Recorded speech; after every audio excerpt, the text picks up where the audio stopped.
एगो मेहरारू और एगो मर्द के नया नया बियाह भइल बा। बहुत नया नया बियाह भइल बा लोगन के। और जब सुहाग रात के शेष सजल बा, बहुत ही कोशिश और बहुत ही तमन्ना के बाद दिन आवेला।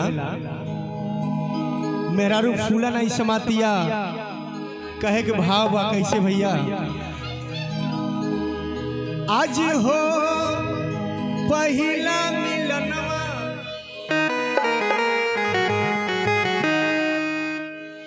आज हो पहिला मिलनवा, मिलल सजनी के सजनवा। हमारे अंग अंगुला नियन खिलल बाबा दनवा।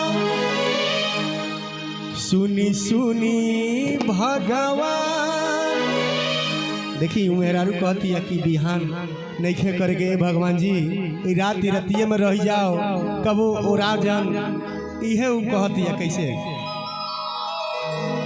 कि सुनी सुनी भगवान जन बिहान होखती, ते आज राजा जी के कोरवे में बिहान होखती। आज राजा जी के कोरवे में बिहान होखती। आज हो पहिला मिलनवा, मिलल सजनी के सजनवा। आज हो पहिला मिलनवा, मिलल सजनी के सजनवा। हमारे अंग अंगुला नियन खिलल बाबा दनवा। सुनी सुनी भगवान जन बिहान होखती। सुनी सुनी भगवान जन बिहान होखती। तेह बेर राजा जी के कोरवे में बिहान होखती। तेह बेर राजा जी के कोरवे में बिहान होखती।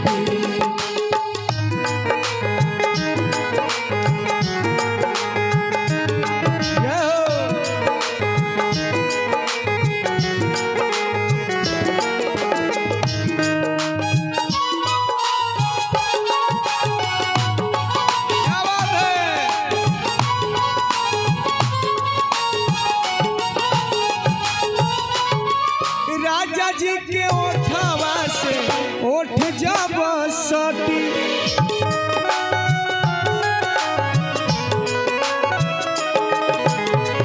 राजा जी के ओठवा से ओठ जब सटी।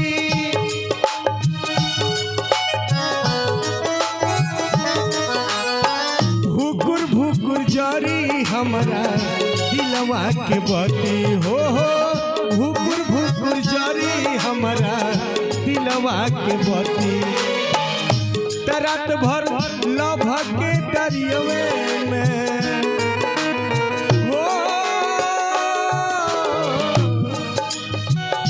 रात भर लभ के दरियवे में नहान होखती। तेह बेर राजा जी के कोरवे में बिहान होखती। तेह बेर राजा जी के कोरवे में बिहान होखती। आज हो पहिला मिलनवा, मिलले सजनी के सजनवा।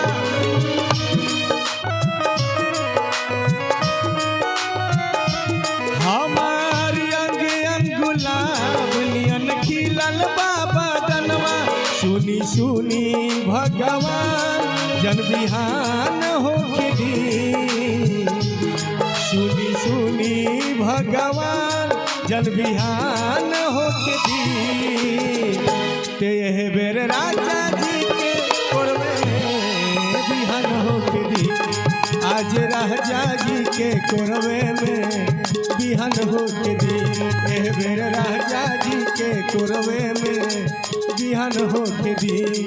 आज राजा जी के कोरवे में बिहान होके दी। एह बेर राजा जी के कोरवे में बिहान होके दी। एह बेर राजा जी के कोरवे में बिहान होके दी। एह बेर राजा जी के कोरवे में बिहान होके दी। एह बेर राजा जी के कोरवे में बिहान होके दी। एह बेर